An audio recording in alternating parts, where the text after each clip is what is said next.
The following program is a SUTV student production. The views expressed are not necessarily those of Salisbury University, the University System of Maryland, its regents, administration, officers, employees, or representatives. Such as Vice President of Student Affairs, Dr. Dan.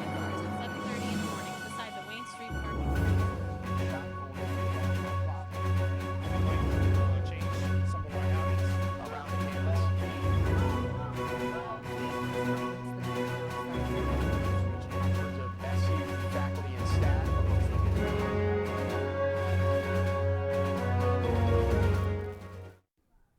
Good evening. We begin tonight with another snow closing. On Monday, classes were canceled and campus was closed. Meanwhile, there was a massive effort to clear the campus of the remnants of the storm. Tonight, Lee Matthews has more on the cleanup. We're out in full force Monday morning and early afternoon after the predicted snowfall brought roughly 6 inches of snow to the Salisbury campus. Armed with skid loaders, snow plowing equipment, and students with shovels, Salisbury was clearing what seemed like an endless supply of snow. SUTV caught up with several students who were out shoveling to get their reaction on this unexpected snow day. Did not think it was going to come today, like not this much. We got here at 6 a.m., got it, but now it's recovered as you can see. And so pretty much we're just working. Well, we kind of got a text at like 7:45 in the morning to get up and go shovel, so the whole campus is doing it, and if you have less, you go help others with more. While the snow didn't stay long due to a radical temperature change, it did give the students a lovely day to not have any class. This is Lee Matthews reporting for SUTV Evening News. And as of now, university officials tell SUTV News that no days have been added to the calendar and that the university system has given the school extra flexibility in adjusting schedules because of the lost days. Earlier today, employers made their way to Mag's Gym to talk with students and share information about jobs and internships on this side of the bridge and beyond. For more on the jobs fair, we go to SUTV's Sarah Wood. Employers help students prepare for a future outside of SU at the job fair held on February 17th. Students could bring resumes for feedback and seek out future employment and internship opportunities. We spoke to employers and students alike about why they think it's important to take advantage of events such as these. And these types of events are great because they bring all of the potential employers that we could work with in one area and makes it really easy for us to get to them quickly, show them who we are, and then pass out resumes and business cards. And it's just a really good networking event. Well, for employers, I think it's important because you want to find young, energetic people. Well, we've been telling students all day, it doesn't necessarily one particular major, but we're looking for energetic, good communicators, folks that like to have a good time, but also can learn and take some initiative. It's really cool that the school offers this because, as a rising senior or graduate of Salisbury, we need to find a job. So the fact that the school brings all these employers here, I think is a really good idea, whether you're looking for an internship or actual employment after you graduate. Well, I feel like it's important for students to come out to job fairs just so they can get the experience that they won't get in the outside world, with interviews as well as internships. Coming to these things, I guess, would be beneficial towards the students. So. For SUTV News, I'm Sarah Wood. Thank you, Sarah. The next jobs fair will be in the Wacomico room on March the 8th. Over winter break, students received an email that the recently popular scooters known as hoverboards were banned from campus buildings. We sat down with SU's Director of Safety and Sustainability, Wayne Shelton, to talk about the ban and the future of these two-wheeled devices on Salisbury's campus. The current ban is strictly from the buildings, so they're not allowed in residence halls or the academic or administrative buildings on campus. As far as the open areas of the campus, there is no ban in those areas. These have burst into flames when they're riding, when the individuals are riding their equipment. They burst into flames when they are just being stored and don't appear to be charged. They're not on a charging system at the time. For example, in shipment. Another is during the charging process. So you have all three of these and everything not pointing to a single answer. So it's going to be a difficult problem to solve, but I'm told the National Consumer Product Safety Board has a priority of figuring out what's going on with this and solving it. So I have every reason to believe that in the near term we'll have a solution. There will be some procedure or change to resolve the issue that's being experienced. So we'll probably see these in the future. We will allow them back on campus at a point where the battery issue or whatever the causal factor is identified and remedied, so everyone has the chance for a recall or whatever the appropriate response is when these become reliable and safe to be within the buildings without concern of them bursting into flames. I just have to ask, have you ever been on one of them, or No. have you seen? Will I? No. No, I haven't.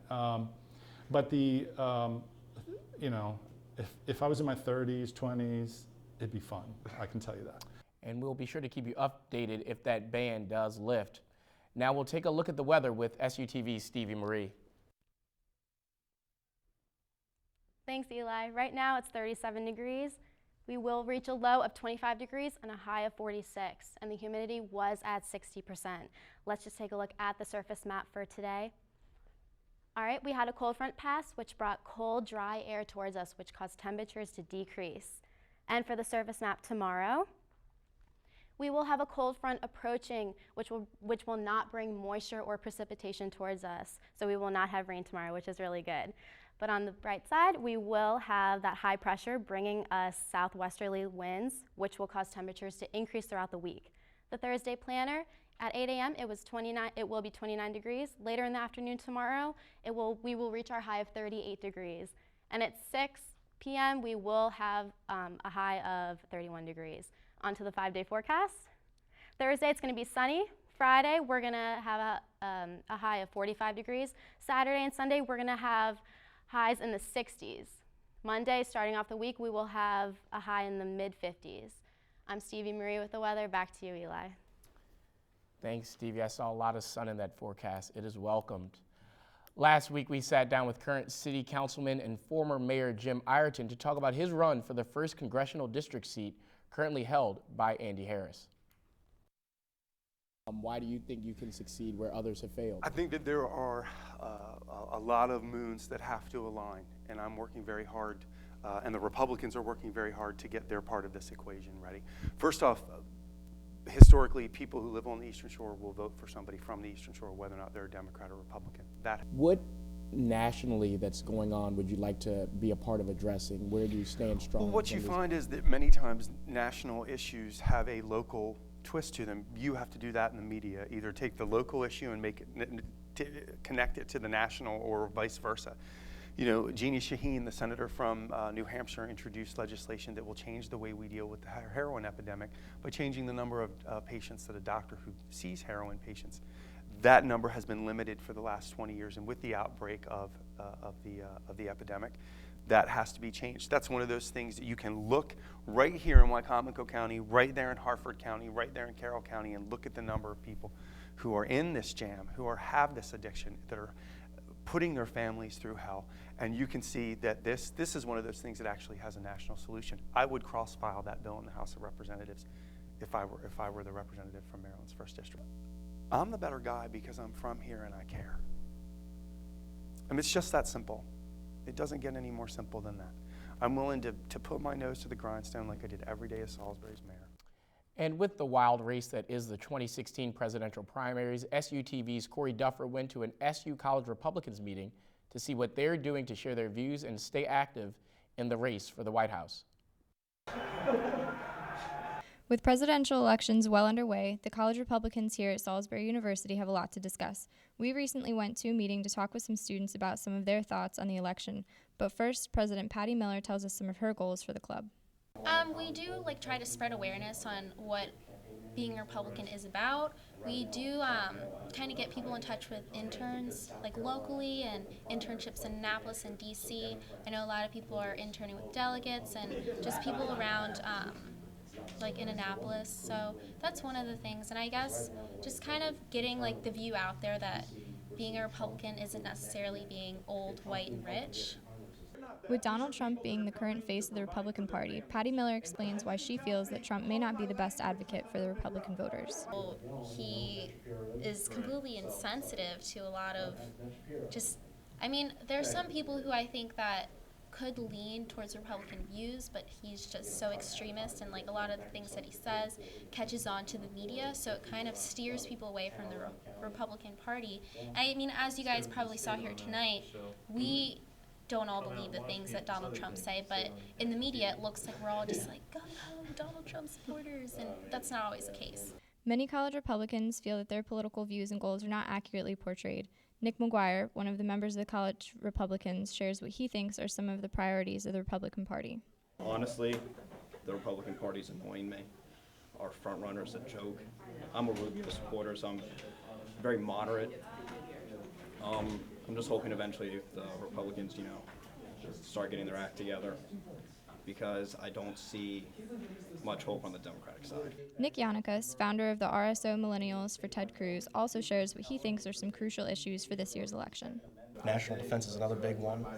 As I touched on before, when you look at it, there's 3 different visions we can go with. We can go with the Obama vision, the other Republicans' vision, and Cruz's vision, which is let's build up the military, let's build it up so no one will want to mess with us, but if we do have to get involved, we do it quickly, swiftly, and we get out with minimal American losses.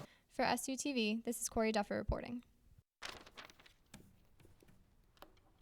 Thank you for that, Corey. That does it for us this week. For everyone at SUTV News, thank you for joining us, and have a great night.